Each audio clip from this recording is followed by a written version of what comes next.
Remove करण्यासाठी third method आपण study करून राहिलेलो आहोत, ते आहे आयन एक्सचेंज मेथड. या मेथडच्या नावातच आहे, आपण आयन एक्सचेंज करणार आहोत. हार्ड वॉटरमध्ये कोणते आयन्स असतात हे मला पहिल्यांदा माहिती असले पाहिजे की जे परमनंट हार्डनेस असते वॉटरमध्ये. तर हार्ड वॉटरमध्ये बेसिकली परमनंट हार्डनेससाठी कोणते आयन्स रिस्पॉन्सिबल असतात? क्लोराईड आणि सल्फेट आयन्स, कॅल्शियम क्लोराईड किंवा मॅग्नेशियम क्लोराईड हे वाले जे आयन्स सॉल्ट असतात हे परमनंट हार्डनेससाठी रिस्पॉन्सिबल असतात. किंवा कॅल्शियम सल्फेट किंवा मॅग्नेशियम सल्फेट हे जर सॉल्ट आपल्या वॉटरमध्ये असेल तर हे परमनंट हार्डनेस प्रोड्यूस करतात वॉटरमध्ये. तर त्यामुळे आपल्याला हे जे कॅल्शियम आयन्स आहे किंवा मॅग्नेशियम आयन्स आहे या हार्ड वॉटरमधले रिमूव्ह करायचे आहे by using ion exchange method. त्यासाठीच आपण एक केमिकल कंपाऊंड्स याच्यामध्ये वापरणार आहोत. तर तो जो केमिकल कंपाऊंड्स आपण आयन एक्सचेंज मेथडमध्ये वापरणार आहोत, जे कॅल्शियम आयन्सला किंवा मॅग्नेशियम आयन्सला हार्ड वॉटरमधून काय करणार आहे? रिमूव्ह करणार आहे. तर त्या केमिकल कंपाऊंडला आपण झिओलाइट किंवा परम्युटाइट म्हणत असतो. काय म्हणत असतो? झिओलाइट और परम्युटाइड्स म्हणत असतात. काय म्हणत असतात? परम्युटाइड. तर हे झिओलाइट किंवा परम्युटाइड आहे काय? हा एक केमिकल कंपाऊंड आहे की नाही? हा एक केमिकल कंपाऊंड आहे जो कॅल्शियम आणि मॅग्नेशियम आयन्स हार्ड वॉटरमध्ये काय करतो? एक्सचेंज करतो, म्हणजे रिमूव्ह करतो. बघा, तर हा झिओलाइट किंवा परम्युटाइड जे कमर्शियल नेम आहे ते कशाचं आहे? सोडियम. ॲक्च्युली काय आहे? Sodium aluminium silicate. आपण कशाला म्हणत असतो? सोडियम ॲल्युमिनियम सिलिकेट, SiO4 आपण सिलिकेट म्हणतो. तर हा झिओलाइट आहे. बेसिकली सोडियम ॲल्युमिनियम सिलिकेट आहे. याला आपण डायनॅमिक फॉर्ममध्ये जर घेतलं तर हा कसा राहणार आहे सांगा? आपण याला जर डायनॅमिक फॉर्ममध्ये घेतलं सोडियम ॲल्युमिनियम सिलिकेटला, तर 2 sodium Na2, 2 aluminium Al2, 2 silica Si2 आणि ऑक्सिजन काय होईल आता? O8. असे हे XH2O. म्हणजेच हे जे झिओलाइट आहे या झिओलाइट आपण ॲक्च्युली कशाला म्हणत असतो माहिती आहे का? याचं केमिकल नेम काय सांगाल? सोडियम. काय म्हणसाल? Sodium aluminium silicate. काय म्हणसाल? सिलिकेट. हायड्रेटेड. काय म्हणसाल? Aluminium silicate. तर हे हायड्रेटेड ॲक्च्युली काय असतं? हे hydrated salt of hydrated compound असतो. हा hydrated sodium aluminium silicate is called as zeolite किंवा परम्युटाइड्स. हे जे आपलं हार्ड वॉटर असते त्या हार्ड वॉटरमधले कॅल्शियम किंवा मॅग्नेशियम आयन्स या सोडियम आयन्सने काय केलं जाते? रिप्लेस केलं जात असते. तर हे जे सोडियम ॲल्युमिनियम सिलिकेट जे केमिकल कंपाऊंड आहे यालाच आपण झिओलाइट किंवा परम्युटाइड म्हणतो, जे आपण या हार्ड वॉटरमध्ये ॲड करणार आहोत आणि याच्यामधले कॅल्शियम आयन्स आणि मॅग्नेशियम आयन्स काय करतो? रिप्लेस करतो. आता हा जो झिओलाइट्स आहे हा फॉर अवर कन्व्हिनियन्स म्हणजेच ॲब्रिव्हेटेड फॉर्ममध्ये म्हटलं तरी चालतं. ॲब्रिव्हेटेड फॉर्ममध्ये आपण याला कसं लिहितो? हा जो सोडियम आहे हा ॲज इट इज लिहितो आणि हा जो ॲल्युमिनियम सिलिकेट दिसते तुम्हाला याला आपण काय करतो? झेड घेतो. काय घेत असतो? झेड. म्हणजेच आपण याला फॉर अवर कन्व्हिनियन्स आपल्या रिएक्शन सोप्या करण्यासाठी आपण याला NaZ. हे झेड ॲक्च्युली काय आहे? AlSiO4 किंवा इथे Al2Si2O8 हे आपला झेड आहे. म्हणजेच आता आपण जेव्हा हार्ड वॉटरमध्ये काय असतात? कॅल्शियम आयन्स किंवा मॅग्नेशियम आयन्स असतात. हे जे कॅल्शियम आयन्स असतील किंवा मॅग्नेशियम आयन्स असतील ते यांची बेसिकली कोणासोबत रिएक्शन्स केली आपण? सोडियम झिओलाइट सोबत आहे की नाही? हे जे सोडियम ॲल्युमिनियम सिलिकेट म्हणजेच झिओलाइट सोबत जर केली, यामधले जे हार्ड वॉटरमधले कॅल्शियम किंवा मॅग्नेशियम आयन्स आहेत हे कशाने रिप्लेस होतील? या सोडियम आयन्सला रिप्लेस होतील. हे जे सोडियम आयन आहे याच्यातला त्यांनी रिप्लेस होईल. आता एक कॅल्शियम 2 सोडियमला रिप्लेस करत म्हणून मला इथे ट्वाईस करायला लागेल. त्याच्यामुळे CaZ2 plus twice Na positive असं आपलं कॅल्शियम आयन्स हे सोडियम आयन्सला रिप्लेस करत आणि म्हणून या हार्ड वॉटरमधून हा कॅल्शियम ॲल्युमिनियम सिलिकेट तयार होईल, म्हणजे कॅल्शियम झिओलाइट तयार होईल. पुन्हा इथे मॅग्नेशियम या सोडियम आयन्सला रिप्लेस करत, म्हणून काय तयार होणार आहे, मॅग्नेशियम झिओलाइट्स तयार होईल, मॅग्नेशियम झिओलाइट्स, आणि सोडियम आयन फ्री होतील. अशा प्रकारे हे जे कॅल्शियम आणि मॅग्नेशियम आयन्स असतात कशामध्ये, हार्ड वॉटरमध्ये, हे कशात कन्वर्ट होतील, सोडियम कॅल्शियम झिओलाइट किंवा मॅग्नेशियम झिओलाइट्समध्ये, आणि सोडियम आयन्सला ते काय करतील, एक्सचेंज करतील. बरोबर आहे की नाही. अशा प्रकारे हे जर ऍक्च्युअल रिएक्शन्स काढली असती तर हे असंही लिहिता आलं असतं, कॅल्शियम प्लस, तुम्ही जर हा फॉर्म्युला घेतला असता Na2Al2 Si2O8 आहे की नाही, XH2O हा जर घेतला असता किंवा XH2O पण नाही दाखवलं तरी चालते, तर ही कॅल्शियम आयन्स या सोडियम आयन्सला काय केलं असते, रिप्लेस केलं असतं, आणि काय भेटलं असतं, CaAl2 Si2O8 plus twice Na positive ions. अशाच प्रकारे म्हणजेच आपल्याला लक्षात आलं पाहिजे की हे जे हार्ड वॉटर आहे ज्याच्यामध्ये कॅल्शियम आणि मॅग्नेशियम आयन्स आहे, ज्याच्यामुळे तो हार्ड आहे, त्याच्यात जर आपण झिओलाइट ऍड केला, तो झिओलाइट मधले जे सोडियम आयन्स आहेत याला हे कॅल्शियम आयन्स काय करतील, एक्सचेंज करतील, आणि अशा प्रकारे आपला जो हार्ड वॉटर आहे त्याच्यामधले कॅल्शियम आणि मॅग्नेशियम आयन्स जिओलाइटच्या फॉर्ममध्ये रिमूव्ह होऊन जातील, ते कंपाऊंड फॉर्ममध्ये कन्वर्ट होतील. आणि अशा प्रकारे आपण हे जे हार्ड वॉटर असते या हार्ड वॉटरमधून कॅल्शियम आणि मॅग्नेशियम आयन्स रिमूव्ह करत असतो. आता महत्त्वाची गोष्ट अशी आहे की याच्यासाठी जे इन्स्ट्रुमेंट आपण वापरतो ते इन्स्ट्रुमेंट अशा प्रकारचं आहे की नाही, ज्याच्यामध्ये हे आपण प्रोसेस घडवत असतो. इथून आपण हार्ड वॉटर ऍड करत असतो, ज्या हार्ड वॉटरमध्ये बेसिकली तुमचे कॅल्शियम आणि मॅग्नेशियम आयन्स आहे. हा हार्ड वॉटर जसंही बॉटमला याच्यात प्लेस होईल, तर हे कंटेनर आहे ज्याच्यामध्ये हे आपण ग्रॅव्हल्स ऍड केलेले आहे. ग्रॅव्हल्स म्हणजे काय होत असते माहिती आहे का, आपण छोटे छोटे जे गारगोटी वगैरे सारखे दगड असतात की नाही त्याला आपण गार्गल्स म्हणतो. त्याच्यावर हा इन्सोल्युबल झिओलाइट ऍड केलेला असते. काय, झिओलाइट किंवा यालाच आपण परम्युटाइट काय म्हणतो, परम्युटाइट हे ऍड केलेलं असते. या गार्गलच्या वरता परम्युटाइट्स असते. परम्युटाइट्स म्हणजे हे वाला Na2Al2 Si2O8 हायड्रेटेड. हा इन्सोल्युबल एक सँड सारखं मटेरियल असते. हे कसं असते, सँड सारखं मटेरियल असते. आता जेव्हा आपण हार्ड वॉटर याच्यामध्ये ऍड करतो बॉटलला, तर काय होईल, हे वॉटर वरतं राईज होईल. आता राईज होत असताना काय होईल, या झिओलाइट मधून तो म्हणजे सँड लाईन पार्टिकल्स मधून वरतं जाईल कॅपिलरी ऍक्शन सारखं. आता हे वरतं जात असताना इथे जे आपला झिओलाइट आहे Na2Al2 Si2O8 हे या इथे गेल्यानंतर हे जे कॅल्शियम आयन्स आहे किंवा मॅग्नेशियम आयन्स आहे हार्ड वॉटर मध्ये, ते सोडियम आयन्सने काय होतील, रिप्लेस होतील. हे सोडियम आयन्स रिप्लेस करतील आणि यांचं कन्व्हर्शन्स हे जे कॅल्शियम आणि मॅग्नेशियम आयन्स आहे ते हे सोडियम आयन्स काय करतील, त्याला रिप्लेस करतील आणि त्याचं कन्व्हर्शन्स कशात होईल, मॅग्नेशियम जिओलाइट आणि कॅल्शियम जिओलाइट्स मध्ये इथे कन्वर्ट होईल. जसंही इथे सर्वच्या सर्व सोडियम एक्झॉस्टेड होते, म्हणजे सर्वच्या सर्व एक्झॉस्टेड होते, तर पुन्हा आपल्याला याला रिकवर करता येत असते. अशा प्रकारे म्हणजे इथून गेल्यानंतर इथे मग आता कॅल्शियम आणि मॅग्नेशियम आयन्स इथे येतील, कॅल्शियम आणि मॅग्नेशियम आयन्स, आणि सोडियम आयन्स वरतं आपल्या प्युअर सोल्युशन म्हणजे प्युअर वॉटरमध्ये चालले जातील. त्याच्यामुळे सॉल्टी वॉटर बेटर वरतं आपल्याला.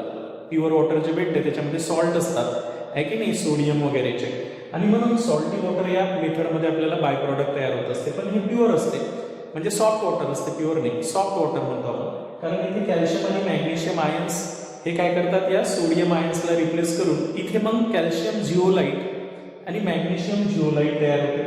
आता काय होते की काही वेळानंतर इथे पूर्णच्या पूर्ण सोडियम जेव्हा एक्झॉस्टेड होते, म्हणजे तो रिप्लेस होत असते कशानं, कॅल्शियम आणि मॅग्नेशियम आयन्सनं, तर पुन्हा हा जो जिओलाइट्स आहे हे आपल्याला सोडियम जिओलाइट मध्ये काय करता येते, कन्वर्ट करता येत असते. म्हणून आता आपण सांगतो की हे जे परम्युटाइट आहे वेन फुल्ली एक्झिस्टेड, जेव्हा ते फुल्ली एक्झिस्टेड होते, कॅन बी रिजनरेटेड. याच्यात आपण रिजनरेट करत असतो. बघा, लक्षात ठेवायचं आहे, ज्या वेळेस हे जे परम्युटाइट आहे म्हणजे जिओलाइट आहे हे जेव्हा फुल्ली काय होत असते, एक्झिस्टेड होत असते. बघा, लक्षात ठेवायचं आहे, एक्झिस्टेड आहे ना, म्हणजे पूर्णच्या पूर्ण हे जेव्हा कॅल्शियम आयन किंवा मॅग्नेशियम आयन्सनं काय होतील, रिप्लेस होतील, can be regenerated, can be generated, यांना पुन्हा काय करता येते, रिजनरेटेड करता येते बाय ऍडिंग, काय ऍड करून आपण याच्यात 10% NaCl सोल्युशन्स. काय करतो आपण त्याच्यात 10% NaCl solutions called as brine solution सुद्धा म्हणू शकता तुम्ही, आहे की नाही. असं ऍड केल्यामुळे काय होते, हे जे मॅग्नेशियम परम्युटाइड तयार झाले परम्युटाइड आहे ना, किंवा कॅल्शियम परम्युटाइड तयार झाले, तर हे कॅल्शियम परम्युटाइड किंवा मॅग्नेशियम परम्युटाइड्स कोणासोबत कंबाईन होतील, NaCl सोबत कंबाईन होईल. कोणासोबत कंबाईन होईल, NaCl सोबत कंबाईन होईल. आणि हे पुन्हा काय होईल, हे Na इथे तयार, Na आणि मॅग्नेशियम आणि कॅल्शियम क्लोराईड रिमूव्ह होऊन जाईल. म्हणजे ट्वाइस Na परम्युटाइड किंवा ट्वाइस Na परम्युटाइड तयार होऊन जाईल पुन्हा इथे, आहे की नाही.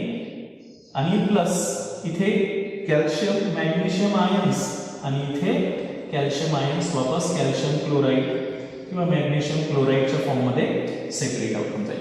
म्हणजे काय होत असते की ज्यावेळेस हे फुल्ली कॅल्शियम आणि मॅग्नेशियम आयन्स आणि सोडियम आयन्स इथून रिप्लेस होतील, तेव्हा इथे परम्युटाइड कोणता तयार होईल, कॅल्शियम परम्युटाइड किंवा मॅग्नेशियम परम्युटाइड. मग याला बाहेर नाही काढून घ्यायचं, वापस याला आपण रिजनरेट करू शकतो.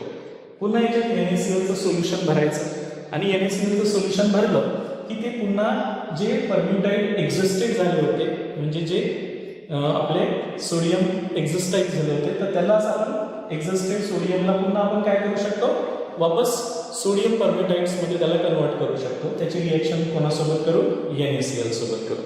तर अशा प्रकारे आपण ही आयन एक्सचेंज मेथड वापरत असतो, जे परमनंट हार्डनेस रिमूव्ह करण्यासाठी यूज करणार आहोत. तर लक्षात आली मी काय सांगितलं आहे ते. तर ही मेथड ही कमर्शियल मेथड आहे, स्वस्त मेथड आहे, पण जे बाय प्रॉडक्ट भेटत असते तर bye product containing salt water, आहे की नाही, जे सॉफ्ट वॉटर असते कंटेनिंग सॉल्ट. अशा प्रकारे ही मेथड आहे आयन एक्सचेंज मेथड. याच्या नंतरची मेथड आपण स्टडी करणार आहोत परमनंट हार्डनेस रिमूव्ह करण्यासाठी, ती आहे सिंथेटिक रेझिन मेथड किंवा आयन एक्सचेंज मेथडच आहे, पण ही काय synthetic resin ion exchange method म्हणतो आपण. काय म्हणतो याला, आयन एक्सचेंज मेथडच म्हणायला लागली. बघा, पण हे वेगळ्या प्रकारचे आहे. Ion exchange synthetic resin method. बघा आता हे सिंथेटिक रेझिन मेथड म्हणजे काय, की याच्यातनी जो कंपाऊंड आहे, ऑर्गॅनिक कंपाऊंड्स आपण वापरणार आहोत, जो आयन्सला एक्सचेंज करण्यासाठी यूज होणार आहे. सिंथेटिक ऑर्गॅनिक कंपाऊंड्स वापरणार आहोत, आहे ना. तर याच्यामध्ये जे मेथड आहे आयन्स सिंथेटिक रेझिन मेथड, याच्यामध्ये 2 प्रकारचे आपण सिंथेटिक रेझिन मेथड यूज करणार आहोत. एक आहे कॅटायन एक्सचेंज रेझिन. एक कोणता वापरणार आहोत आपण, cation exchange resin, cation exchange resin हा एक सिंथेटिक कंपाऊंड्स वापरणारा. आणि दुसरा जो आहे तो आहे एनायन एक्सचेंज रेझिन, जे हार्ड वॉटर असते, परमनंट हार्ड वॉटर जे आहे, ज्याच्यामध्ये कॅटायन्स आहे आणि एनायन्स आहे. तर ते कॅटायन बी एक्सचेंज करता येते आणि एनायन बी एक्सचेंज करू शकतो आणि आपण सॉफ्ट वॉटर बनवू शकतो परमनंट हार्ड वॉटरपासून. तर त्यासाठी आपण एक कॅटायन एक्सचेंज रेझिनही वापरतो याच्यामध्ये आणि एक anion exchange resin, anion exchange resin. बघा, लक्षात ठेवायचं आहे. तर हे आयनायन एक्सचेंज किंवा कॅटायन एक्सचेंज रेझिन काय आहे, एक सिंथेटिक जाइंट मॉलिक्यूल्स आहे. These are the giant molecule containing sulphonic acid और कार्बोक्सिलिक ऍसिड. हे जे कॅटायन एक्सचेंज रेझिन असतात, they are the giant molecules of synthetic giant molecules असतात हे कंटेनिंग सल्फोनिक ऍसिडिक ग्रुप. याच्यामध्ये कोणता ग्रुप असते, सल्फोनिक ऍसिड ग्रुप असते. Giant molecule containing sulphonic acidic group कोणता असतो, सल्फोनिक ऍसिडिक ग्रुप असते, आहे की नाही. असा हा सिंथेटिक ऑर्गॅनिक कंपाऊंड असतो RSO3H, किंवा it is the giant organic compounds containing acidic group, ज्यांच्यामध्ये काय असते, ऍसिडिक ग्रुप असते. तर याला आपण म्हणतो कॅटायन एक्सचेंजर. हा जो R असतो हा लॉंग चेन हायड्रोकार्बन असतो, just like in the soap. जसं साबणमध्ये मोठा एक हायड्रोकार्बन कंपाऊंड असतो, आहे की नाही, तसंच हा R म्हणजे खूप मोठा हायड्रोकार्बन पार्ट असतो. आणि फायनली याच्यामध्ये कॅटायनिक एक्सचेंजिंग पार्ट आहे. कॅटायनिक एक्सचेंजिंग पार्टमध्ये H पॉझिटिव्ह हे निगेटिव्ह, H पॉझिटिव्ह निगेटिव्ह आहे ना. आणि एनायन एक्सचेंजमध्ये आपण एनायनिक पार्ट ॲज ए एक्सचेंजर आहे ना. तर हे सुद्धा जाईंट अमोनियम हायड्रॉक्साईड हा कंपाऊंड असतो. हे काय असतो? It is the giant molecules. हे सुद्धा जाईंट मॉलिक्युल्सच आहेत. Having basic group at the exchange. Basic group असतो याच्यामध्ये एक्सचेंज करणारा OH group, that is RNH3 positive OH negative. हा जो मॉलिक्यूल आहे तो एनायनिक एक्सचेंजर म्हणून यूज होत असते. आपलं जे हार्ड वॉटर असते, बघा लक्षात ठेवायचं आहे, आपल्या हार्ड वॉटरमध्ये कॅटायन्स कोणते असतात जे आपल्याला रिमूव्ह करायचे आहे? कॅल्शियम किंवा मॅग्नेशियम आयन्स असतात. आणि जे हार्ड वॉटर असते त्याच्यामध्ये chloride ions, sulphate ions, carbonate ions, bicarbonate ions असतात. हे एनायनर्स असतात. एनायन रिमूव्ह करण्यासाठी आपण एनायन एक्सचेंज रेजिन वापरणार आहोत. आणि कॅटायन एक्सचेंज करण्यासाठी आपण कॅटायन एक्सचेंज रेजिन वापरणार आहोत. आता या कॅटायन एक्सचेंज रेजिनमध्ये आपण कॅटायन्स रिमूव्ह करत असतो. कॅटायन्स in the hard water, cation in hard water is remove. Hard water मधले कॅटायन्स काय केल्या जात असते? रिमूव्ह केल्या जात असते. बघा फॉर एक्झाम्पल, जसं मी तुमचा जर अल्किल SO3H सल्फोनिक ऍसिड घेतला आणि यांची हार्ड वॉटर म्हणजे कॅल्शियम आयन सोबत जर रिएक्शन्स केली तर ही कॅल्शियम आयन्स या H पॉझिटिव्हला रिप्लेस करतील आणि RSO3/2 Ca plus twice H positive तयार होईल. अशा प्रकारे आपण हे कॅटायन एक्सचेंज करू शकतो. इव्हन तुम्ही RSO3H प्लस Mg डायपॉझिटिव्ह आयन जरी घेतले तरी सुद्धा हे RSO3/2 Mg plus twice H positive. अशा प्रकारे जे हार्ड वॉटर मधले कॅटायन्स आहेत हे एक्सचेंज केल्या जात असते, आहे की नाही. ही कॅटायन्स या H पॉझिटिव्हला काय करतील? एक्सचेंज करतील. क्लिअर झालं मी काय सांगितलं आहे ते? तर इन हार्ड वॉटरमध्ये जे कॅटायन्स रिमूव्ह होणार आहे तर ते कॅटायन्स कोणते राहतील? आता कॅल्शियम आणि मॅग्नेशियम आयन्स. हे कॅल्शियम आणि मॅग्नेशियम आयन्स या सल्फेट अल्किल सल्फोनिक ऍसिडमधून H पॉझिटिव्ह रिमूव्ह करतील. किंवा हे जर ऑर्गॅनिक पार्ट घेतला असते, लॉंग जाईंट एक्सचेंज जर मध्ये आपण ऑर्गॅनिक पार्ट जर घेतला असेल तर अशा प्रकारे जर घेतला आणि यांची कॅल्शियम आयन सोबत रिएक्शन्स केले तर ही नॅचरली H पॉझिटिव्हला काय करतील? रिप्लेस करतील. आणि अशा प्रकारे हे calcium plus twice H positive. तर in this way we can remove the cation from the hard water by using cation exchange region. While in anion exchange region, we can remove the anions from the hard water. Anion from hard water.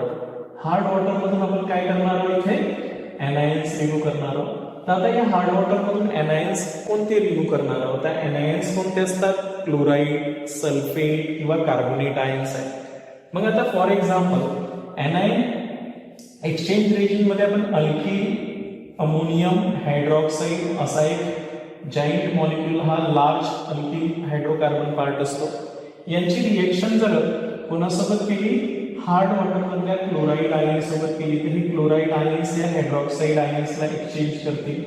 Alkyl ammonium chloride बनल plus hydroxide group separate होईल. Similarly RNH3OH negative alkyl ammonium hydroxide जर sulphate ions असतील hard वॉटरमध्ये जर sulphate ions असतील तर हे sulphate ions इथे येतील आणि या हायड्रॉक्साईड आयन्सला काय करतील? रिप्लेस करतील. अशा प्रकारे by2 SO4 plus twice OH negative. Clear झालं मी काय सांगितलं आहे ते? तर अशा प्रकारे हे जे एनायन्स असतात ते एनायन्स हार्ड वॉटर मधले सुद्धा एक्सचेंज केले जात असते. आता इंटरेस्टिंग गोष्ट अशी आहे की जे हार्ड वॉटर असते ते हार्ड वॉटर आपण जे घेणार आहोत ते हार्ड वॉटर पहिल्यांदा कशामधून पास केल्या जात असते? कॅटायन एक्सचेंजर मधून. कशामधून?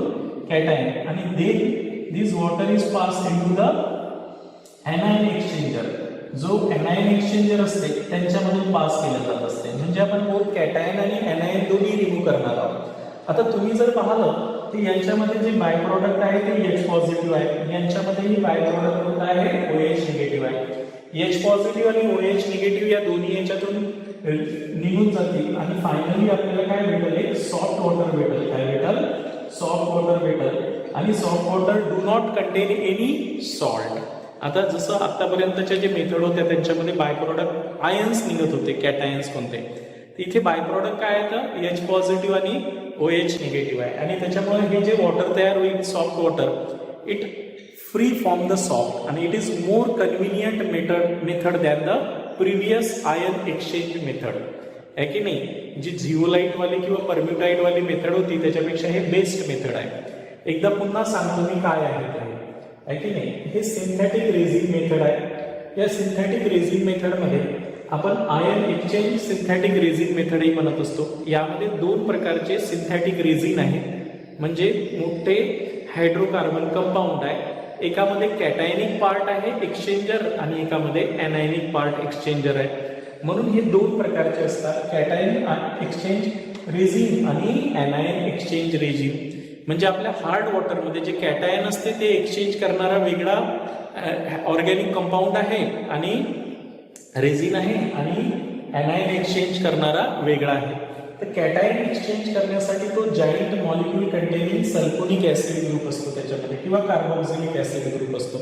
असा हा मोठा हायड्रोकार्बन असणारा सिंथेटिक रेझिन आहे जो कॅटायनला रिमूव्ह करतो हार्ड वॉटर मधल्या. त्याच्यामुळे cations is remove from the hard water by treating with this cationic exchanger. ही कॅटायनिक एक्सचेंजर काय करतील, आपल्यामधला H पॉझिटिव्ह या हार्ड वॉटर मधल्या कॅटायन्सना काय करल, रिप्लेस करल. अशा प्रकारे सिमिलरली तुमचा जो हार्ड वॉटर आहे त्याच्यामध्ये क्लोराईड, सल्फेट किंवा कार्बोनेट सॉल्ट आहे. त्याच्यामुळे हे एनायन सुद्धा आपण एक्सचेंज करत असतो. तर एनायन एक्सचेंज करण्यासाठी एनायन एक्सचेंज रेझिन वापरत असतो आपण. एनायन एक्सचेंज रेझिन मध्ये giant molecule having basic group, ज्याच्यामध्ये जो आपल्याला एनायन रिप्लेस करायचा आहे म्हणून बेसिक ग्रुप आपण ग्रुप इथे वापरतो. तर इथे अल्किल अमोनियम हायड्रॉक्साईड वापरतो. इथं एनायन ॲज अ एक्सचेंजर असते, एनायन एक्सचेंज करायचं आहे आपल्याला. म्हणून removal of anion from the hard water, आपण अल्किल अमोनियम हायड्रॉक्साईड हा जो एनायन एक्सचेंजर आहे त्याच्यासोबत जर हार्ड वॉटर सोबत रिएक्शन्स केली तर याच्यामधले हार्ड वॉटरमधले जे एनायन्स आहेत ते या हायड्रॉक्साईड ग्रुपनं काय होतील, रिप्लेस होतील काय ना हायड्रॉक्साईड ग्रुपनं. आणि अशा प्रकारे आपण जे हार्ड वॉटर असते त्या हार्ड वॉटरमधून कॅटायन बी रिमूव्ह करतो आणि एनायन बी रिमूव्ह करत असतो. म्हणून याला आपण कॅटायन एक्सचेंज रेझिन आणि एनायन एक्सचेंज रेझिन म्हणत असतो. बेसिकली सुरुवातीला हार्ड वॉटर आपण कॅटायन एक्सचेंज रेझिन मधून पास करतो. कॅटायन रिप्लेस झाल्यानंतर त्याच्यामधले एनायन सुद्धा आपण रिप्लेस करू शकतो आणि फायनली आपल्याला एक सॉफ्ट वॉटर भेटते. आणि हे जे सॉफ्ट वॉटर तयार होत असते it is free from the salt, म्हणजे आयन्स जे असतात त्यांच्यापासून फ्री असते. त्याच्यामुळं it is the best method for the removal of hardness in the water and prepared the soft water. अशा प्रकारे हे चॅप्टर इथे हायड्रोजन हे जे चॅप्टर आहे जवळपास आपण कव्हर अप केलेलं आहे. यामध्ये जे हायड्रोजन परऑक्साईड हा पार्ट आहे, तर हायड्रोजन परऑक्साईड हा पार्ट ऑलरेडी आपण एस ब्लॉक एलिमेंट्समध्ये शिकवलेला आहे. तर त्यामुळे इथे आपलं 11th मधलं हे जे हायड्रोजन चॅप्टर आहे हे कम्प्लीट झालं.